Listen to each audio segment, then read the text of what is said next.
Hello students, hi, welcome to EduNation. Today we are going to discuss about resistivity and this is very important lecture.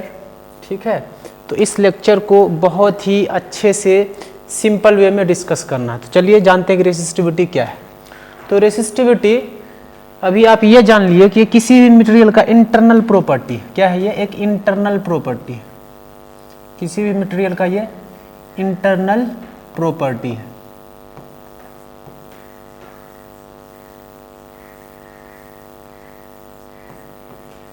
ठीक है, ये property ये कहता है ये कितना करंट को जाने देगा, है ना। तो इसको कुछ देर के लिए हम लोग इंटरनल रेसिस्टेंस भी मान सकते हैं या स्पेसिफिक रेसिस्टेंस ही मान सकते हैं। इंटरनल रेसिस्टेंस कह सकते हैं इसको,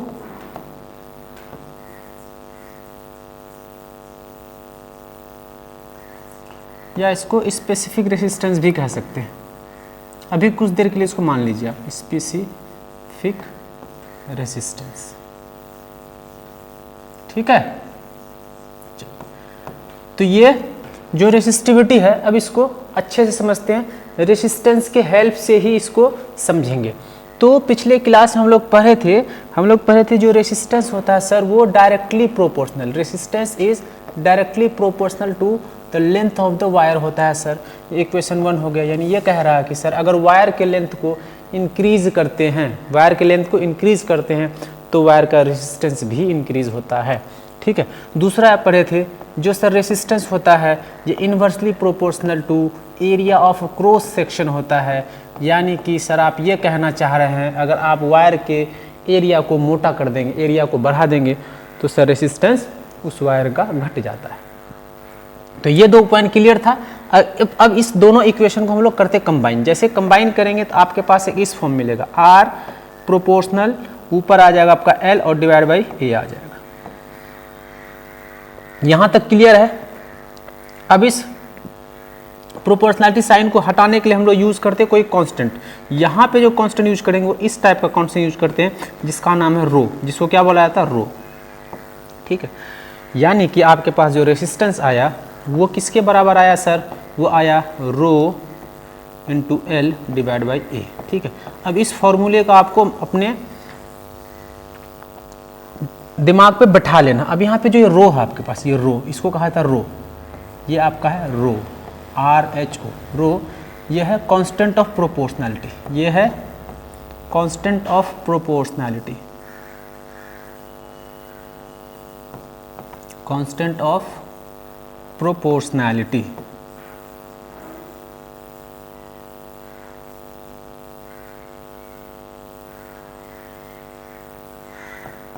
ठीक है, इसी रो को बच्चा लोग, इसी रो को रेजिस्टेंस बोला जाता है। यही रो जो आपका है वो क्या है, रेजिस्टेंस है। ये जो रो है, ये आपके पास जो रो आया, rho is resistance, sorry resistivity, rho is resistivity, rho is called resistivity of material, rho is called resistivity of material. यहाँ तक क्लियर है। यही जो रो है इस सिंबल का यूज़ किया हम लोग साइन ऑफ प्रोपोर्शनैलिटी को हटाने के लिए, और इसी सिंबल का नाम है रेसिस्टिव, इस सिंबल का नाम है रो, और ये रिप्रेजेंट करता है मटेरियल के रेसिस्टिविटी को। ठीक है, ये रिप्रेजेंट करता है मटेरियल के रेसिस्टिविटी को। यहाँ तक कोई दिक्कत नहीं है। अब हमारे फॉर्मूले में, यहाँ पे जो इस फॉर्मूले में रेसिस्टिविटी आया है, रो आया है, इस रो को अच्छे से समझने की कोशिश करते हैं। तो हमारे पास जो इक्वेशन आया, फॉर्मूला बना, रिलेशन आया आर का, R is equal to rho into L divide by a, ये आया। अब यहाँ से हमको वैल्यू पता करना है रेसिस्टिविटी का। तो एक इक्वेशन को इस बार उल्टा करके लिख देते हैं। यहाँ पे रो है into L divide by A है is equal to resistance of material के बराबर आया। ठीक है, अब अगर रो चाहिए इन सारे को इधर भेज दो, तो इधर बचेगा सिर्फ रो इज इक्वल टू, यहाँ बचा रेसिस्टेंस। ठीक है, अब ये एरिया डिवीजन में है तो इस वाले साइड में आएगा तो मल्टीप्लिकेशन में आ जाएगा, और ये एल मल्टीप्लिकेशन में इस वाले साइड में आ जाएगा, डिवीजन में आ जाएगा। ठीक है, ये आपके पास रो का फॉर्मूला हुआ, rho is equal to resistance into area by l. अब देखिए क्या करते हैं इसमें, अब हम क्या करते हैं, यहाँ पे एक वायर ले लिए, सपोज कि अब एक हाइपोथेटिकल केस है, यहाँ पे एक वायर है आपके पास, ठीक है, ये एक वायर है, कंडक्टर है, ठीक है। इस कंडक्टर पे हम लोग ऐसे बैटरी लगा देंगे, है ना, ऐसे अगर बैटरी लगा देंगे तो इसमें होगा क्या, करंट इस डायरेक्शन में फ्लो करना स्टार्ट करेगा, है ना, करंट इस तरह से फ्लो करेगा। तो यहाँ पे हम कंडीशन क्या लिए हैं, कंडीशन ये लिए हैं, ये जो वायर है इसका जो एरिया, ये एरिया जो है क्रॉस सेक्शन एरिया जहाँ से करंट पास कर रहा है, ये एरिया ए जो है, इस एरिया का जो वैल्यू लिए हैं वो है 1 मीटर स्क्वायर, 1 मीटर स्क्वायर। और ये जो यहाँ से यहाँ तक लेंथ है, ये वाला लेंथ जो यहाँ से यहाँ तक, ये भी 1 मीटर, मतलब यूनिट लेंथ और यूनिट क्रॉस सेक्शन एरिया का मेरे पास एक कंडक्टर है, उसके दो अपोजिट फेस से करंट हम पास करा रहे हैं। क्या है, यूनिट लेंथ और यूनिट क्रॉस सेक्शन एरिया का एक कंडक्टर है, उससे हम लोग क्या पास किए, इलेक्ट्रिक करंट पास किए, तो उसका कुछ ना कुछ रेजिस्टेंस होगा, उस रेजिस्टेंस को निकाल के देखते हैं। अब देखते हैं क्या होता, अगर हम यहाँ पे इसको यूज़ करें ऐसे, हमारे पास जो रेसिस्टिविटी का फॉर्मूला आया है वो आया है resistance into A divide by L, ये आया है, ठीक है। अब सपोज करते हैं इस वायर का जो रेसिस्टेंस है वो आर है, रेसिस्टेंस कितना है, आर है, इस वायर का कुछ ना कुछ रेसिस्टेंस होगा, इस वायर का रेसिस्टेंस को आर मान लिए। अब अगर इस रेसिस्टिविटी का वैल्यू लिखें, resistivity is equal to R के जगह आर लिखेंगे, और एरिया हमारे पास है 1 मीटर स्क्वायर, एरिया है 1 मीटर स्क्वायर, ठीक है। चलो अभी यूनिट को रहने देते हैं, और लेंथ भी है 1 मीटर, तो 1 1 खत्म हो जाएगा, तो रेसिस्टिविटी जो किसके बराबर है सर, रेसिस्टिविटी आया रो के बराबर। रेसिस्टिविटी किसके बराबर आया, उस मटेरियल का जो रेसिस्टिविटी आया उसी मटेरियल के रेसिस्टेंस के बराबर आया। कब, जब हम क्या लिए थे, उसका एरिया लिए थे 1 मीटर स्क्वायर और लेंथ कितना लिए थे 1 metre square. It means resistivity of a material is equal to the resistance of the material. Resistance of the material condition क्या है कि उसका एरिया सर 1 मीटर होना चाहिए और लेंथ भी 1 मीटर होना चाहिए। तो इसी का यहाँ पे डेफिनेशन अच्छे से लिखा गया, अगले स्लाइड पे आपको दिखा देते थोड़ी देर में। यहाँ सब क्या समझे, resistivity of a material is equal to the resistance of the material of unit length and unit cross section area. Resistivity समझ में आ गया, तो रेसिस्टेंस के टर्म्स में रेसिस्टिविटी को डिफाइन कर रहे हैं। रेसिस्टिविटी क्या है, it is numerically equal to the resistance of the material, numerically equal to the resistance of the material. कौन सा material sir, unit length and unit cross section area. तो देख लीजिए आप यहाँ पे डेफिनेशन बहुत अच्छे से दिया हुआ। किसी भी कंडक्टर का जो रेसिस्टिविटी है, resistivity of a conductor is defined as, कैसे डिफाइन किया जाता है, as the resistance of the conductor of unit length, length क्या होना चाहिए, यूनिट होना चाहिए, 1 मीटर होना चाहिए, and unit cross section area. ठीक है, किसी भी मटेरियल का जो रेसिस्टिविटी होता है उस मटेरियल के रेसिस्टेंस के बराबर होता है। कंडीशन क्या होना चाहिए, उस मटेरियल का आपके पास एक होना चाहिए जिसका क्रॉस सेक्शन एरिया ए और लेंथ एल है। यानी कि अगर आपके पास यहाँ पे एक कोई कंडक्टर है ना, एक कोई कंडक्टर है, इस कंडक्टर का है ना, ये आपके पास कंडक्टर है, इस कंडक्टर का क्रॉस सेक्शन एरिया आप ए ले लिए हैं, ठीक है, और यहाँ से यहाँ तक का लेंथ आप 1 मीटर ले लिए बेटा जी, ठीक है, ये 1 मीटर का लेंथ है। अब अगर इसमें हम लोग बैटरी लगा दें ऐसे, इस ये कुछ रेसिस्टेंस प्रोवाइड करेगा, ये जो रेसिस्टेंस प्रोवाइड करेगा वही इसके रेसिस्टिविटी के बराबर आएगा। ये जो रेसिस्टेंस प्रोवाइड करेगा वो किसके बराबर आ जाएगा, तो रेसिस्टिविटी के बराबर आ जाएगा। इसका मतलब resistance is equal to resistivity of material of unit length and unit cross section area.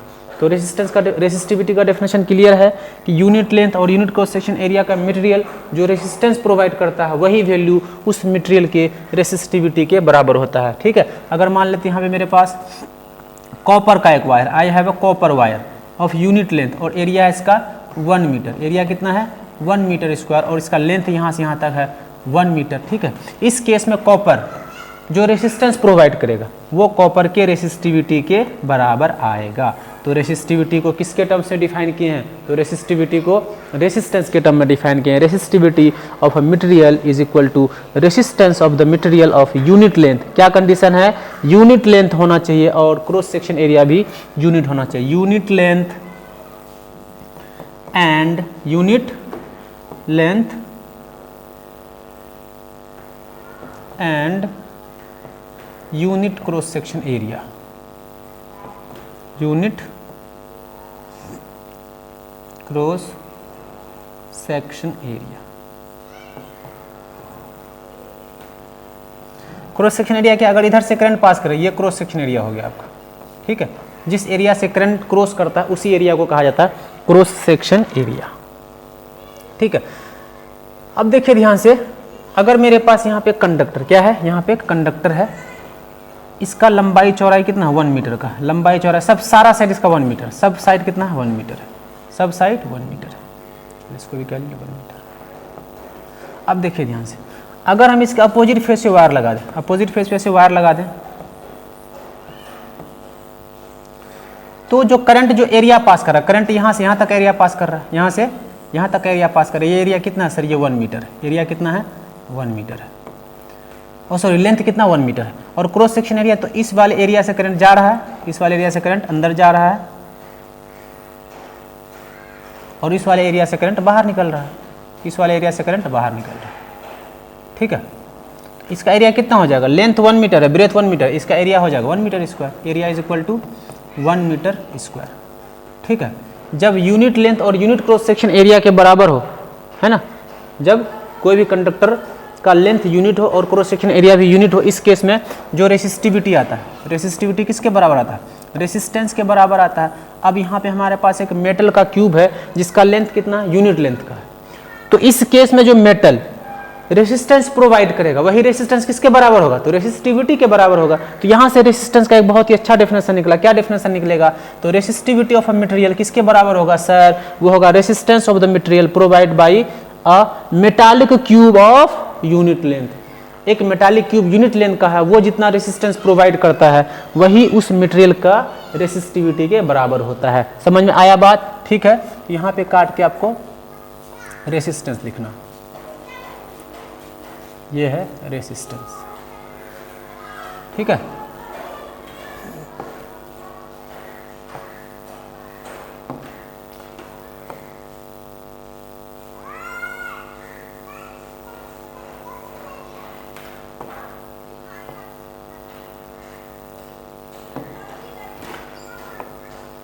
यहाँ पे कर दें resistivity,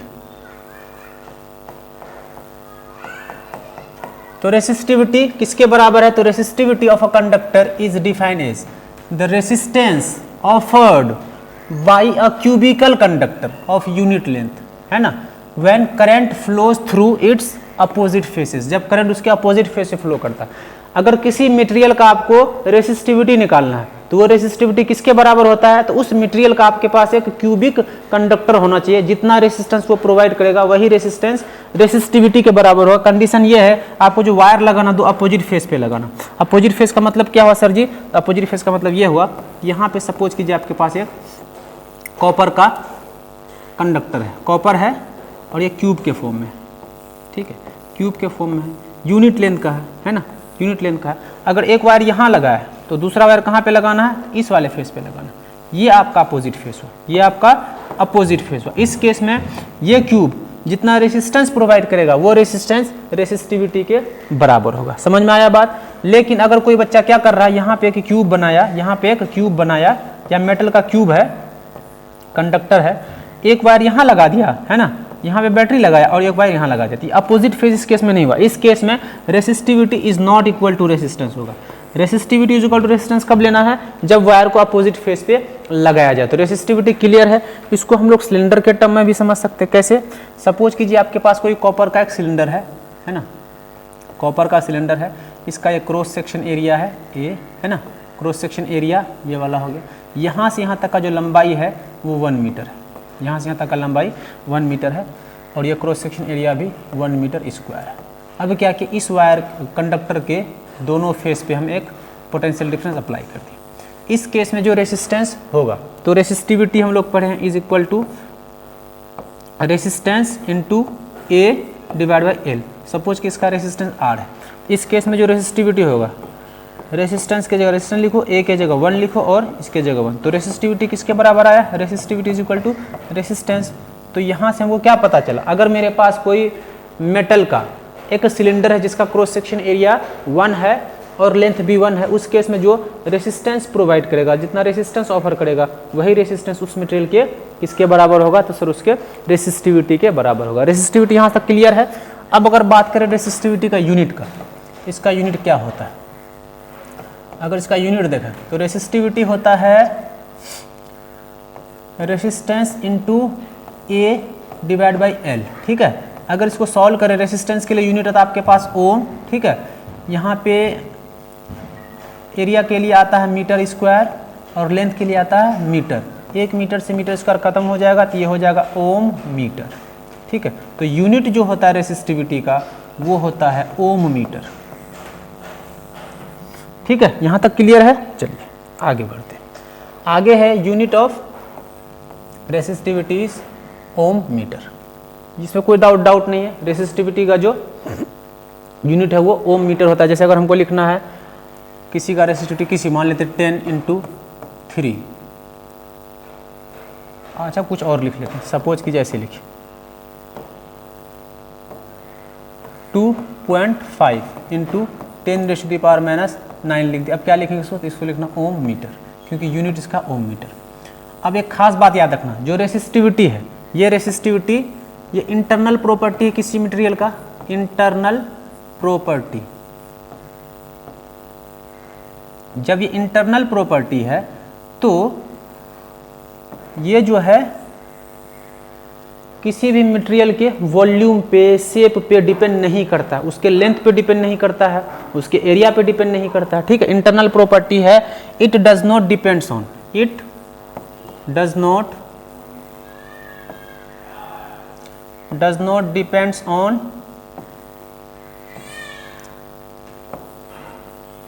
shape, size and volume. तो शेप साइज लिख दो, ये शेप साइज पे डिपेंड नहीं करता, यानी लेंथ पे भी डिपेंड नहीं करता है ना, और ब्रेथ पे भी डिपेंड नहीं करता है, ठीक है। ये कहना चाह रहे हैं। रेसिस्टेंस के केस में हम लोग क्या देख रहे थे कि रेसिस्टेंस जो है वायर के लेंथ बढ़ाने से बढ़ता है और वायर के लेंथ घटाने से घटता है। लेकिन अगर मेरे पास एक कॉपर का मोटा सा वायर है, कॉपर का एक मोटा सा वायर है, इसका रेसिस्टिविटी अगर रो है, इसका रेसिस्टिविटी अगर रो है, और कॉपर का ही, दूसरे मेटेरियल का नहीं, कॉपर का एक पतला सा वायर, ऐसे पतला सा वायर है, तो इस वायर का भी रेसिस्टिविटी कितना होगा सर? इसका भी रेसिस्टिविटी रो ही होगा। अगर एक बार कॉपर का रेसिस्टिविटी फिक्स है तो वो फिक्स है, आयरन का रेसिस्टिविटी फिक्स है तो फिक्स है। तो किसी भी मटेरियल का रेसिस्टिविटी लेंथ ब्रेथ चेंज करने से चेंज नहीं होता। यही कॉपर का मान ले और पतला सा वायर, छोटा सा वायर है, इतना सा वायर है, इसका भी रेसिस्टिविटी रो ही होगा, ठीक है। लेंथ ब्रेथ चेंज करने से रेसिस्टिविटी में कोई चेंजिंग नहीं आता, ठीक है। अगर मान लेते मेरे पास यहाँ पे एक वायर है 5 मीटर का, 5 मीटर वायर है कॉपर का, इसका रेसिस्टिविटी मान लेते हैं रो है। तो अगर 10 मीटर का वायर है, कितने मीटर का है? अगर यहाँ पे 10 मीटर का वायर है तो इसका रेसिस्टिविटी किसके बराबर होगा? इसका भी रेसिस्टिविटी सर रो ही होगा, क्योंकि रेसिस्टिविटी मटेरियल का इंटरनल प्रॉपर्टी है, ये उसके लेंथ और ब्रेथ पे डिपेंड नहीं करता, ठीक है। इसका यूनिट याद रख लेना। आगे चलते हैं। कुछ मटेरियल्स है रेसिस्टिविटी जो है फिक्स क्वांटिटी है, कुछ मटेरियल्स का रेसिस्टिविटी दिया हुआ है, जो ऊपर में मेटल्स है, मेटल्स का रेसिस्टिविटी बहुत ही कम होता है, ठीक है। यहाँ से यहाँ तक मेटल है, अगर यहाँ पे आ जाए तो मेटल वाइट एलओएज है ना, एलओए का रेसिस्टिविटी थोड़ा बढ़ जाता है, नॉन मेटल्स का और ज़्यादा बढ़ जाता है। तो जिस मटेरियल का रेसिस्टिविटी जितना कम होगा उसका कंडक्टिंग पावर उतना ज़्यादा होगा, वो करंट को उतने अच्छे से फ्लो करेगा। तो सिल्वर का रेसिस्टिविटी बहुत कम, इसका मतलब बहुत अच्छा कंडक्टर है। उसके बाद कॉपर है, उसके बाद एल्युमिनियम है, ठीक है। इस तरह से जो मटेरियल का रेसिस्टिविटी जितना कम होता है वो उतना अच्छा कंडक्टर होता है, ठीक है। एक बात यहाँ पे अगर हम लोग ध्यान में रखें, एक बात क्या ध्यान में रखें कि ये जो एलओए वाला पार्ट है, ये जो एलओए आप देख रहे हैं, ठीक है, एलओए यहाँ तक है, यहाँ तक देखिए। जैसे एक एलओए है हमारा कॉन्स्टेंटन एक एलओए है, ये कॉन्स्टेंटन बना है कॉपर से और निकेल से, कॉपर से और निकेल से। इसका जो रेसिस्टिविटी है 49 × 10⁻⁻6 है।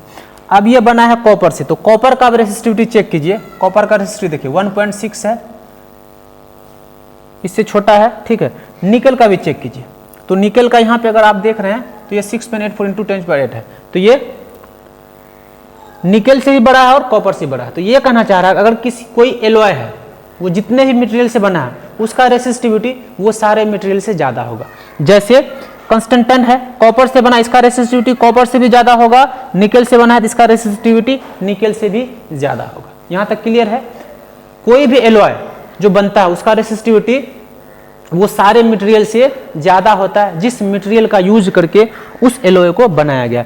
इसी वजह से जो हमारे पास हीटिंग अप्लायंसेस होते हैं ना, हीटर है, गीज़र है, उसमें जो हम लोग मटेरियल यूज करते हैं वो एलॉय यूज करते हैं। रीज़न ये है कि एलॉय का रेसिस्टिविटी बहुत ज़्यादा होता है। एलॉय का रेसिस्टिविटी वो सारे मटेरियल से ज़्यादा होता है जिससे उस एलॉय को बनाया गया है। ठीक है, तो वही बात को यहाँ पे अच्छे से लिखा गया है। सबसे पहले कुछ पॉइंट्स को आप अच्छे से सीख लीजिए। Resistivity is a characteristic property of a material. Her material का एक कैरेक्टरिस्टिक प्रॉपर्टी, जो भी मटेरियल है उसके पास कुछ ना कुछ इंटरनल अपना रेसिस्टेंस होता है, उसी रेसिस्टेंस को बोला जाता है रेसिस्टिविटी। अब लिखा है जो मेटल्स होते हैं उसका रेसिस्टिविटी अगर आप देखेंगे तो कम होता है। Resistivity of metals and alloy have very low resistivity. ठीक है, रेंज फ्रॉम कहाँ से कहाँ तक है, 10⁻⁻8 ओम मीटर से 10⁻⁻6 ओम मीटर तक है। ये मेटल है 10⁻⁻8 ओम मीटर और यहाँ पे एक एलॉय है ये 10⁻⁻6 ओम तक। ठीक है, और जो हमारे पास इंसुलेटर है, इंसुलेटर्स का रेसिस्टिविटी बहुत ज़्यादा होता है, इसलिए इंसुलेटर से कोई करंट पास नहीं करता है। Insulators like rubber and glass have resistivity of range कहाँ तक है, 10⁻12 ओम मीटर टू 10⁻17 ओम मीटर। बहुत हाई रेसिस्टिविटी है। हाई रेसिस्टिविटी होने के वजह से रबर करंट को जो कैरी नहीं करता। Resistance and resistivity of a material very with temperature. ठीक है, रेसिस्टेंस और रेसिस्टिविटी क्या कॉमन है, तो टेम्परेचर बढ़ाने से, टेम्परेचर चेंज करने से मटेरियल का रेसिस्टिविटी भी चेंज होता है और रेसिस्टेंस भी चेंज होता है। लेकिन लेंथ और ब्रेथ बढ़ाने से, चेंज करने से रेसिस्टिविटी में कोई चेंजिंग नहीं आता है, लेकिन रेसिस्टेंस में चेंज आता है। ये जो आपका रेसिस्टिविटी है, ये जो रेसिस्टिविटी है ये इंडिपेंडेंट है। ये क्या है, ये इंडिपेंडेंट है किससे, independent of length and breadth. लेकिन जो रेसिस्टेंस है, रेसिस्टेंस क्या करता है, डिपेंड करता है,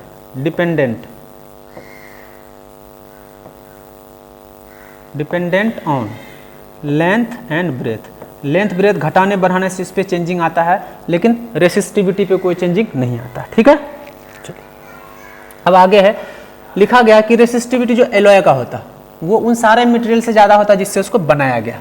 resistivity of an alloy is generally higher than that of its constituent material. Alloy do not oxidize readily at high temperature. ये जल्दी ऑक्सीडाइज भी नहीं होता है। That is why alloys are commonly used in electrical heating devices like heater, electric iron, toaster. तो कहता है कि जो हमारे पास हीटिंग अप्लायंसेस होते हैं ना, हीटर होते हैं, गीजर होते हैं, टोस्टर होते हैं, उसमें हम लोग एलॉय का यूज़ करते हैं। एलॉय यूज़ करने का रीज़न यही है कि एलॉय जो होते हैं उसका रेसिस्टिविटी ज़्यादा होता है और ये जल्दी ऑक्सीडाइज भी नहीं होता, इसलिए वायर हमेशा सेफ रहता। यहाँ तक क्लियर है। चलिए, तो रेसिस्टिविटी का कॉन्सेप्ट समझ गए, कुछ और कॉन्सेप्ट को समझते हैं। अब देखते हैं, मेरे पास एक वायर दे दिया, एक वायर दे दिया, उसके रेसिस्टेंस और रेसिस्टिविटी में क्या क्या फ़र्क आता है। सबसे पहले आपके पास यहाँ पे एक वायर है, चलिए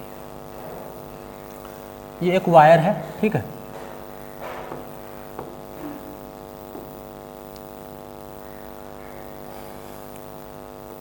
यहाँ पे एक वायर बना दिया गया है, ठीक है, और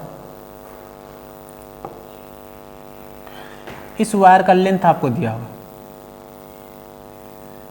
इस वायर का जो यहाँ से यहाँ तक लेंथ है उस लेंथ को L बोल दिए हैं, ठीक है, और इसका जो क्रॉस सेक्शन एरिया है, ये क्रॉस सेक्शन एरिया इसको L बोल दिए, A बोल दिए। अब कोई वायर अपने पास है, ठीक है, और इसका जो रेसिस्टिविटी वो रो है। इसका रेसिस्टिविटी कितना है, रो है। अगर हम यहाँ पे इसका रेसिस्टेंस लिखें, इसका जो अभी रेसिस्टेंस है, इनिशियल कंडीशन जो है इसके पास, ये रेसिस्टिविटी किसके बराबर हो जाएगा सर, ये रेसिस्टिविटी होगा rho into L divide by A के बराबर। ये इसका रेसिस्टेंस है सर, क्योंकि यही हम लोग फॉर्मूला पढ़ेंगे, ठीक है। अब हम लोग दो कंडीशन पढ़ेंगे, कितना कंडीशन, दो कंडीशन। पहला कंडीशन क्या पढ़ेंगे, इस वायर को हम लोग फोल्ड करेंगे, क्या करेंगे, फोल्ड करेंगे बीच से, fold to half, fold to half. जब फोल्ड करके इसको हाफ कर देंगे तो जैसे बीच से आप मोड़ेंगे तो वायर का क्या हो जाएगा, लेंथ आधा हो जाएगा और एरिया ज़्यादा हो जाएगा। दूसरा क्या करेंगे, इस वायर को स्ट्रेच करके देंगे, स्ट्रेच, दूसरा कंडीशन पढ़ेंगे स्ट्रेच्ड, स्ट्रेच कर देंगे। स्ट्रेच करेंगे तो वायर थोड़ा पतला हो जाएगा, लंबा हो जाएगा। इसका लंबाई को कर देना 2L, लंबाई को क्या कितना कर देना 2L। कहता इस केस में जो रेसिस्टेंस में चेंजिंग आएगा क्या चेंजिंग आएगा, यहाँ पे वायर का लेंथ को घटा दिए, वायर की लेंथ को घटा दिए, लेंथ को कितना कर दिए L/2 कर दिए, हाफ कर दिए। तो लेंथ घटाने से रेसिस्टेंस घटता है। तो इस केस में जो आपका नया रेसिस्टेंस आएगा, नया रेसिस्टेंस आएगा R न्यू, वो आएगा पुराने वाले रेसिस्टेंस का 4 टाइम, यानी इस वाले केस में रेसिस्टेंस घट जाता है, पुराने वाले रेसिस्टेंस का 1/4 टाइम्स हो जाता है। जैसे वायर को खींच के आप लंबा कर देंगे तो इसका रेसिस्टेंस बढ़ जाता है, और ये पुराने वाले रेसिस्टेंस का जो R नया है वो पुराने वाले रेसिस्टेंस का 4 टाइम हो जाता है, 4 × R इनिशियल, ये याद रखना है, ठीक है। वायर को और क्या करेंगे, बीच से मोड़ दें, बीच से फोल्ड कर दें एक बार, तो रेसिस्टेंस घट के 1/4 टाइम्स आ जाता है, ठीक है। और अगर वायर को खींच के उसके लंबाई का 2 टाइम्स कर दें तो रेसिस्टेंस 4 टाइम्स हो जाता है, इसमें रेसिस्टेंस बढ़ जाता है, इंक्रीज हो जाता है। जब वायर को खींच के लंबा करते इंक्रीज होता है, जब वायर को बीच से फोल्ड करते रेसिस्टेंस डिक्रीज हो जाता है। तो कितने अमाउंट से डिक्रीज होता है सर, यहाँ पे जो होता है R/4 हो जाता है और वहाँ पे 4R के बराबर हो जाता है। चलिए इन दोनों केस को अच्छे से समझते हैं, इन दोनों केस को अच्छे से समझते हैं। चलिए वायर को क्या किया, एक वायर था, ये वायर है, अभी ये अपना ओरिजिनल नेचुरल लेंथ पे, नेचुरल लेंथ पे इसको खींच के हम क्या कर दिया, थोड़ा सा पतला करके लंबा कर दिया, ठीक है।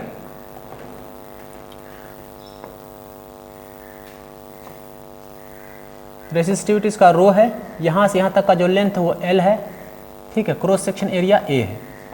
कंडीशन क्या लगा है, कंडीशन ये लगा है सर कि इस वायर को हम लोग खींच के, इस वायर को खींच के इसका लेंथ को कर दिए 2 टाइम्स, लेंथ को जैसे ही 2 टाइम्स करेंगे 2A हो जाएगा लेंथ, सॉरी 2L हो जाएगा, लेंथ कितना हो जाएगा 2L। जैसे आप लेंथ को 2L करेंगे इसका एरिया जो है वो A/2 हाफ हो जाएगा। लेंथ को जैसे बढ़ाएंगे, लेंथ को खींचेंगे तो वायर पतला हो जाएगा, पतला होगा तो एरिया घटेगा, एरिया हो जाएगा A/2, लेकिन रेसिस्टिविटी सेम रहेगा, रेसिस्टिविटी नहीं घटेगा, ठीक है। तो कंडीशन क्या है, when wire is stretched to double its length, when wire is stretched to double its length, पहले लेंथ L था, अब लेंथ को क्या कर दिया 2L कर दिया। अब इन दोनों केस में देखते हैं कि रेसिस्टेंस में क्या चेंजिंग आता है। अगर पहले वाला कि इसका जो ओरिजिनल रेसिस्टेंस है, वायर का जो ओरिजिनल रेसिस्टेंस है, इनिशियल कंडीशन में जो रेसिस्टेंस है वो इसको हम लोग RI बोल दिए, इट इज इक्वल टू हो जाएगा सर रो × L/A, L/A, ठीक है। अब कंडीशन क्या है, when wire is stretched, when the wire is stretched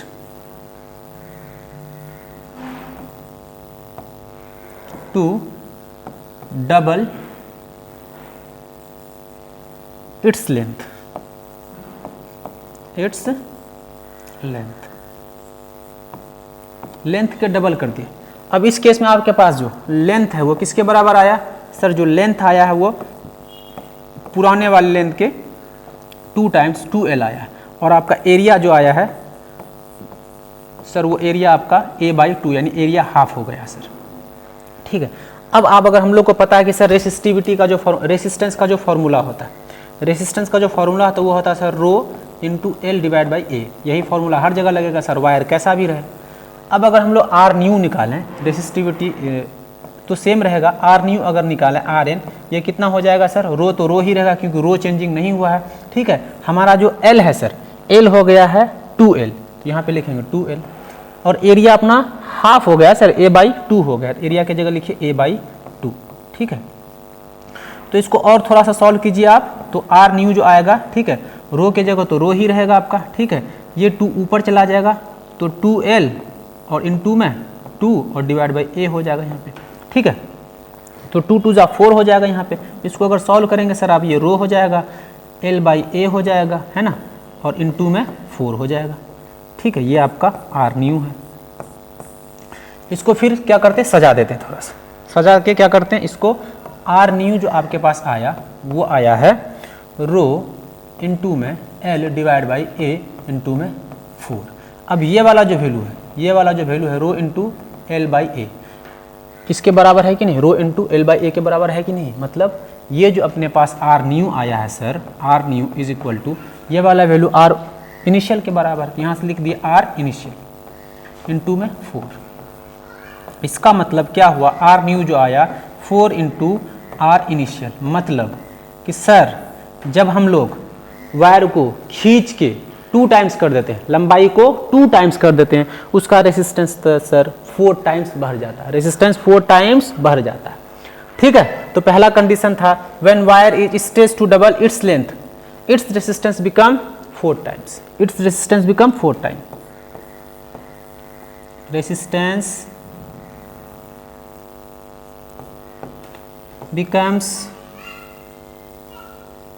4 times, resistance 4 times बढ़ जाता है। ठीक है, चलो अगला केस पढ़ते हैं कि जब वायर को हम लोग फोल्ड करके डबल कर दिए, फोल्ड करके क्या किया, double. When wire is folded, when wire is folded to half,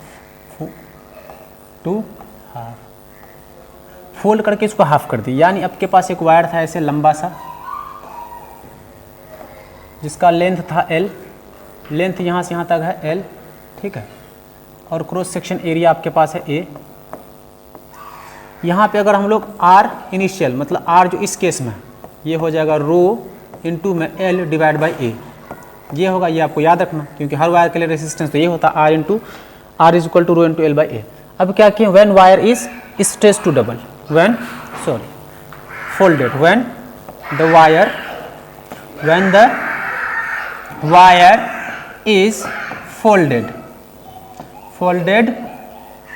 to half its length, यानी कि आप वायर को क्या किए, फोल्ड करके हाफ कर दिए, अब वायर आपका मोटा हो जाएगा, ऐसे वायर मोटा हो गया, जो एरिया और लेंथ दोनों चेंज हो गया। पहले लेंथ आपका L था, अब हाफ कर दिए तो लेंथ आपका हो जाएगा L बाई 2 और एरिया हो जाएगा 2 टाइम्स ऑफ A। ठीक है, अब आपका जो एरिया हुआ जब वायर को फोल्ड कर दिए हैं, एरिया आपका डबल हो गया 2A, ठीक है, और लेंथ आपका हाफ हो गया L बाई 2। ठीक है, ये डेटा आपके पास गिवन है। अब हम लोग को पता है सर जो रेसिस्टेंस का फॉर्मूला है सर वो होता है रो इंटू में L डिवाइड बाई A। ठीक है, अगर हमको R न्यू चाहिए, R न्यू ये किसके बराबर होगा सर, रो तो रो ही रहेगा क्योंकि मटेरियल का रो चेंज नहीं होता, यहाँ पे रो है और यहाँ पे भी रेसिस्टिविटी रो चेंज नहीं होता। यहाँ तक क्लियर है। अब अगर यहाँ पे सॉल्व करें रो, अब हमको L चाहिए, L का वैल्यू कितना आया सर, L का वैल्यू तो सर घट के L बाई 2 हो गया है, तो यहाँ पे लिखिए आप L डिवाइड बाई 2, फिर डिवाइड बाई एरिया, एरिया कितना आया सर आपका, तो एरिया तो आपका 2A आ गया सर, एरिया 2A आ गया। ठीक है, इसके नीचे कुछ नहीं तो 1 है, पहले वाले मल्टीप्लिकेशन इसके साथ, दूसरे वाले इसके साथ, इसको हम लोग लिखेंगे RN is equal to rho into में L into 1 divide by 2 into 2A। तो इसको अगर सॉल्व करेंगे आप तो ये हो जाएगा रो इंटू में L बाई A और 2 2 जा 4, तो इसको लिख दो 1 बाई नीचे 4। अब आपको पता है, आपको क्या पता है, आपको पता है ये वाला जो वैल्यू है rho into L by A, rho into L by A ये इनिशियल रेसिस्टेंस के बराबर है, तो उसको हटा के RN जो है वो क्या हो जाएगा, ये वाला वैल्यू आपका इनिशियल रेसिस्टेंस है R इनिशियल इंटू में 1 बाई 4, इसको सजा के लिखें तो क्या हो जाएगा R इनिशियल डिवाइड बाई 4। तो यहाँ से आपके पास क्या पता चला कि जब वायर को हम लोग फोल्ड कर दिए, फोल्ड करके हाफ कर दिए, हाफ करेंगे तो लेंथ आधा हो गया और उसका एरिया डबल हो गया, उस केस में रेसिस्टेंस घटता है, घट के कितना हो गया 1 बाई 4 टाइम्स हो गया। तो ये 2 केस क्लियर है ना, वायर को जब खींच के लंबा कर दिए रेसिस्टेंस 4 टाइम्स हो जाता है, और जब उसको फोल्ड करके हाफ कर दिए लेंथ घटा तो रेसिस्टेंस भी घटेगा, कितना घटता है सर, सर पुराने वाले रेसिस्टेंस का 1 बाई 4 टाइम्स हो जाता है। यहाँ तक क्लियर है। अब इन दोनों केस का यूज करके हम लोग बहुत सारा क्वेश्चन को यहाँ से डायरेक्ट सॉल्व करते हैं। कैसे सॉल्व करेंगे ये देखिए, क्या लिखा, एक वायर है, इसका रेसिस्टेंस है 6 ओम, रेसिस्टेंस कितना है 6 ओम, फिर क्या किया is doubled up by folding. Fold करके क्या किया, डबल किया। जब फोल्ड किया जाता है, जब क्या किया था, फोल्ड किया जाता है, तो जब फोल्ड करता है तो रेसिस्टेंस आपका क्या हो जाता है, जो न्यू रेसिस्टेंस होता है आपका वो हो जाता है पुराने रेसिस्टेंस का 4 टाइम, 1/4 टाइम, यही होता है ना। थोड़ा देर पहले हम लोग पढ़े कि जब भी वायर को फोल्ड करते हैं तो रेसिस्टेंस पुराने वाले रेसिस्टेंस का 1/4 टाइम्स होता है, रेसिस्टेंस घट जाता है। तो नया रेसिस्टेंस आपके पास निकालना है, आर न्यू किसके बराबर होगा, पुराना रेसिस्टेंस है 6 ओम इंटू 1/4 टाइम्स। इसको सॉल्व करेंगे तो ये आ जाएगा 6/4 ओम, 6/4, यानी नया जो रेसिस्टेंस है वो कितना आया, तो वो आया सर 6/4 ओम। ठीक है, इसको अगर आपको प्रोसेस से बनाना, किससे बनाना, प्रोसेस से, तो वायर होगा आपके पास, ये वायर है, ठीक है, इस वायर का लेंथ होगा और यहाँ पे एरिया ए होगा, रेसिस्टिव रो होगा। तो जो आर आपका इनिशियल है, R initial rho into L divide by a, ये है आपका 6 ओम के बराबर। 6 ओम यहाँ पे लिख लिए, ठीक है। अब कंडीशन क्या है कि वायर को क्या किया, फोल्ड किया गया। When wire is folded, when wire is folded, जब वायर को फोल्ड किया गया है तो आपका जो लेंथ है, लेंथ बन जाएगा आपका L/2, लेंथ बन जाएगा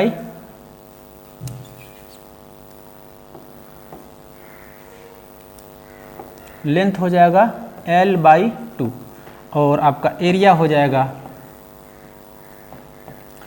2A, एरिया हो जाएगा 2A।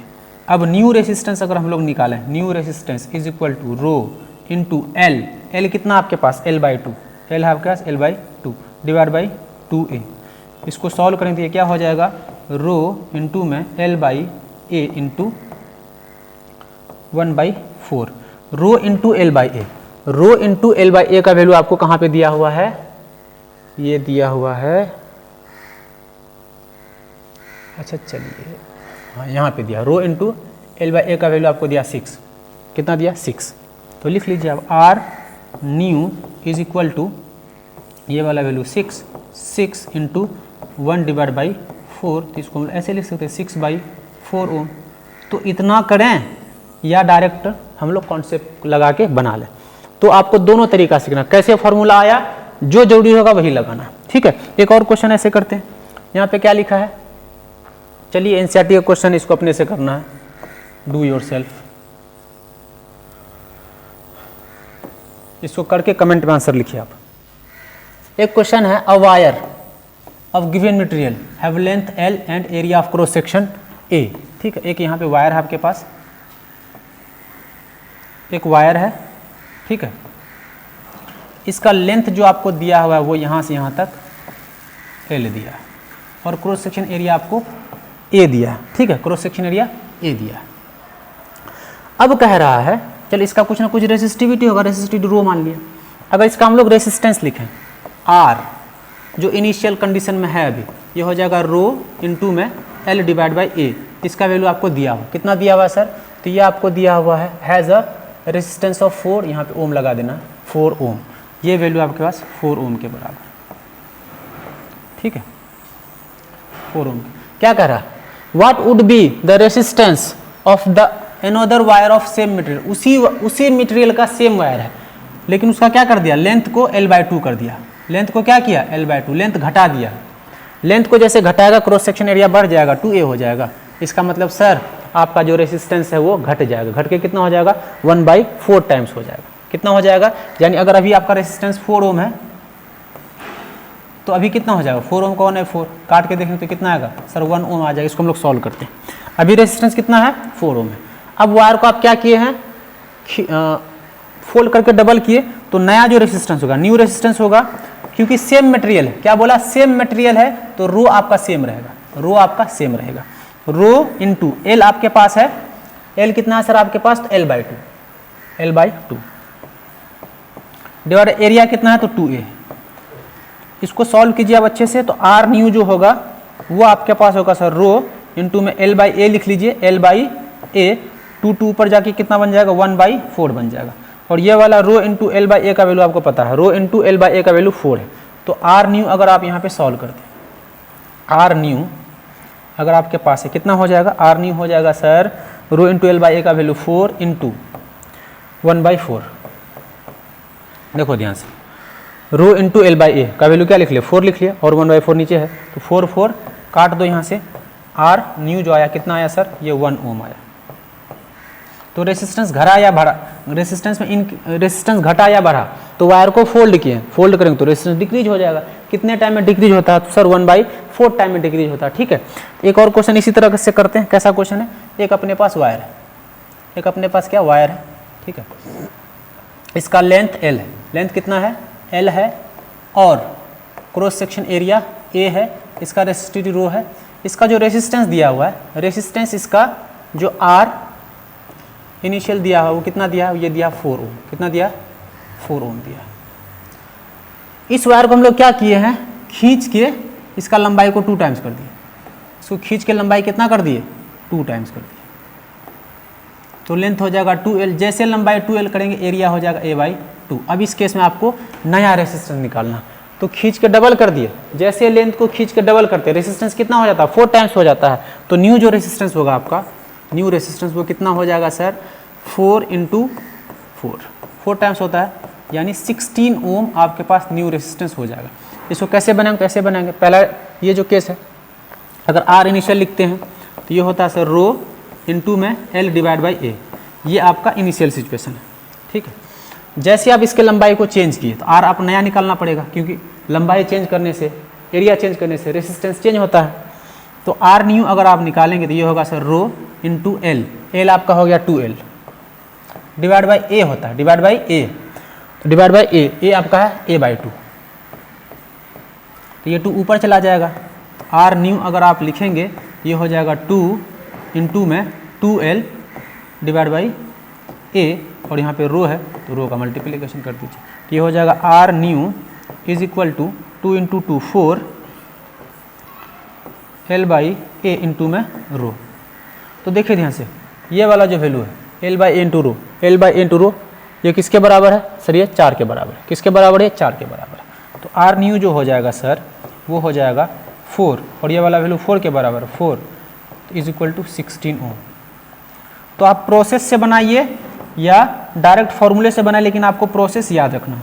तो क्या देख रहे हैं कि वायर को अगर हम लोग खींच के लंबा कर रहे हैं, रेसिस्टेंस बढ़ रहा है, और वायर को क्या कर रहे हैं फोल्ड करके उसके लेंथ का हाफ कर दे रहे हैं, तो एरिया डबल होता है, उस केस में रेसिस्टेंस घटता है। तो दोनों केस आपको समझ में आ चुका है। ये बहुत इंपॉर्टेंट कॉन्सेप्ट, रेसिस्टिविटी और रेसिस्टेंस मिला के हमेशा क्वेश्चन पूछा जाता है। तो जनरली रेसिस्टिविटी वाले पार्ट से पूछा जाता है, इसको आपको अच्छे से करना, और भी अच्छे अच्छे न्यूमेरिकल्स का प्रैक्टिस करना, कॉन्सेप्ट यही लगेगा। ठीक है, तो आज का लेक्चर यहीं पे ख़त्म करते हैं। ठीक है, लेक्चर को अच्छे से पढ़ते रहिए, वीडियो को देखते रहिए, है ना, मुस्कुराते रहिए, हंसते रहिए और आगे बढ़ते रहिए। Thank you very much student, bye.